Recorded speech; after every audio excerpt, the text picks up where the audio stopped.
विद्या चौहान जी, सीधे आपके पास आते हुए जो प्रवीण दटके हैं विधायक के नागपुर सेंट्रल के बीजेपी के, उनकी ओर से कहा गया है कि जो दंगाई थे वो सिर्फ हिंदुओं की दुकान में घुसे, मुसलमानों की दुकान में नहीं। पहले सारे कैमरे टूटे, हथियार निकाला, तलवार लहराया। ये प्लान घटना है, सीसीटीवी फुटेज में साफ साफ दिखाई दे रहा है। हम सब मुख्यमंत्री को दिखाएंगे।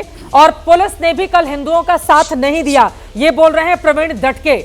आप लोग वहां से हैं, क्या समझ में आ रहा है, कौन है इसके लिए जिम्मेदार और क्या हालात अभी वहां के बयां कर रहे हैं? जी देखिए, मैं आपको बताना चाहती हूँ कि प्राचीन भारत से लेके आज तक भारत का बहुत बड़ा इतिहास रह चुका है। मोहनजोदड़ो से लेके आप आर्य संस्कृति से लेके अंग्रेजों से लेके मुगलों से लेके ये हिस्ट्री के एक एक पन्ने हैं। तो मुगल हिस्ट्री भी हमारे इतिहास का एक पन्ना है। अगर हम लोग को अगर औरंगजेब पसंद नहीं है, वो जुल्मी राजा था, उसमें कोई दो राय नहीं है, लेकिन अगर वो पन्ना हम लोग फाड़ देंगे तो हमारी हिस्ट्री हम लोग खराब कर रहे हैं। अगर अंग्रेजों का जब हम स्वतंत्रता आंदोलन में हम लोगों ने जब लड़े हम लोग, तो उसमें उस वक्त जालियनवाला बाग हुआ था। अभी जालियनवाला बाग देखने के लिए कितने लोग जाते हैं? वो क्या अच्छी घटना थी? क्या नहीं थी? औरंगजेब क्या अच्छा था? क्या नहीं था?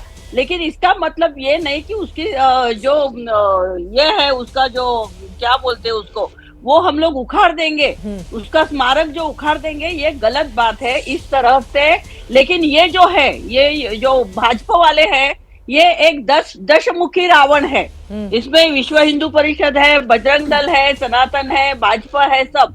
और ये जब भी उनको सत्ता चाहिए, इनको एक अच्छी तरह से ढोंग, हिंदुत्व का ढोंग करना इनसे किसी ने सीखना चाहिए। ये ढोंगी हिंदुत्व वाले लोग हैं। इनको जब सत्ता चाहिए, अब 10 साल से मोदी सरकार में बैठे हैं, लेकिन महंगाई कम नहीं कर चुके, और वो ना ही बेरोजगारी कम, कुछ काम नहीं किया है लोगों के लिए। पूरा देश अदानी अंबानी से बेच देने का काम इन्होंने किया है। और लोगों का बार बार अडानी अंबानी का नाम लेते हैं तो मुझे शरद पवार के साथ अडानी जी की तस्वीर याद आ जाती है। कितने मेल मुलाकात हुए थे दोनों के बीच में दोस्ताना में। विद्या चौहान जी, दरअसल नहीं, एक सेकंड उनको बोल लेने दीजिए, हमारे साथ विद्या जी को बोलने दीजिए। विद्या जी को बोलने, मैंने आपके चैनल पे ही सुना था कि अंतरराष्ट्रीय इंटरनेशनल मार्केट में पेट्रोल और डीजल के क्रूड ऑयल की कीमतें कम हो गई है। 10 दिन हो गए। जब हमारे पेट्रोल डीजल के भाव बढ़ते तो तुरंत पेट्रोल पंप पे उससे पैसा ज्यादा लिया जाता है। लेकिन 10 दिनों से पेट्रोल डीजल के भाव क्यों नहीं कम हुए, ये हम लोग नहीं पूछ सकते। तो ऐसा औरंगजेब या दंगे भड़काना, ये करना, फलाना, ये बहुत आसान है ना। क्या करना है उसमें? मुस्लिमों को गालियां दो, औरंगजेब को गालियां दो। इनका जो है एम जो है वो लोगों का ध्यान हटाना है। और उसमें औरंगजेब का महिमा मंडन करने की क्या जरूरत है? संभाजी को जिसने कत्ल किया हो, 40 दिनों की प्रताड़ना दी हो, उसका इतना क्रूर इतिहास रहा हो, उसका महिमा मंडन करके हम नायक बनाने की कोशिश करेंगे तो आप तो बैठे बिठाए दूसरे समुदाय को मुद्दा दे रहे हो ना, कि वो भड़के, अपनी भावनाओं को भड़काए। अबू आजमी का बयान आता है, कई मुस्लिम नेता उसी लाइन पर अपना बयान देने लगते हैं। उसमें कांग्रेस के यहाँ से उत्तर प्रदेश के सांसद हैं, वो भी एमआईएम की मुखिया, वो भी। तो आप बैठे बिठाए दूसरे समुदाय को मौका देंगे भड़कने का, तो वो भड़केगा ही। मौका ही क्यों देना? पूछा जाएगा ना, शुरुआत किसने की थी, आग किसने लगाई सबसे पहले? छत्रपति संभाजी राजा के ऊपर जो छावा सिनेमा आया है, उसमें जो संभाजी राजा के 40 दिन तक हालत खराब की और लोगों ने उनको तकलीफ दी, ये जो तकलीफ दी वो औरंगजेब और मुस्लिमों ने नहीं दी। ये देने वाले लोग भी ये जो आपको मालूम है कि इनका जो ये है, क्या इसको बोलते हैं, इनका जो हिस्ट्री है, यानी ये लोग जो करना चाहते हैं वो करके ही रहते हैं। इनको औरंगजेब को कहने वाले लोग अलग थे। तो ये नफरत फैलाने वाले लोग हैं। और ये मनुस्मृति पे जो छत्रपति शिवाजी महाराज ने अपने बेटे को संस्कृत सिखाया था, उनको पढ़ने के लिए सिखाया था। तो अगर तुमने संस्कृत सीखा है तो तुम्हारी जीवा काट ली जाएगी। तुमने अगर संस्कृत सुना है, तुम्हारे कान में ये उबला हुआ रस डालेंगे। ये सब जो सजाए है, मनुस्मृति की सजाए है, या औरंगजेब की सजाए नहीं है। तो ये जो दिखाया जा रहा है छावा सिनेमा में, और उसका ये जो कर रहे हैं आपस में क्या जोड़ रहे हैं?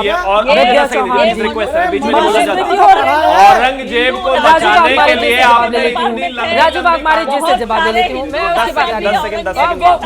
मात्र 10 सेकंड, ज्यादा नहीं चाहिए, मात्र 10 सेकंड। सबसे पहले तो मैं एक चीज कहना चाहता हूं कि खास तौर पर जो पार्टी, जिस पार्टी के मुखिया अपनी रैली में ये बैठकर कहते हो कि आप कहते रहिए इसको और संभाजी नगर, मैं तो इसको औरंगाबाद ही कहूंगा।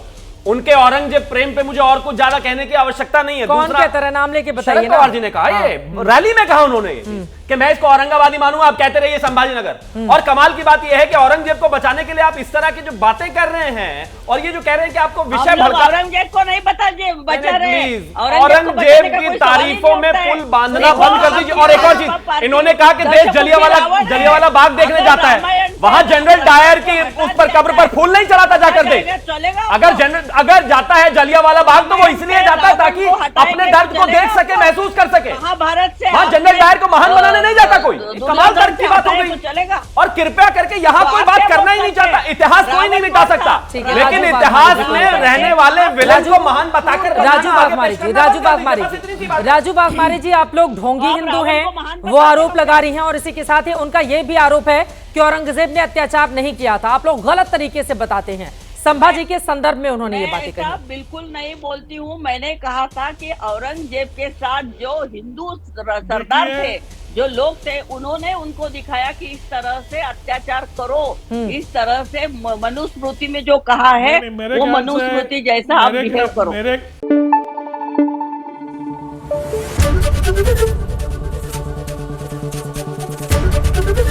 एबीपी न्यूज आपको रखे आगे।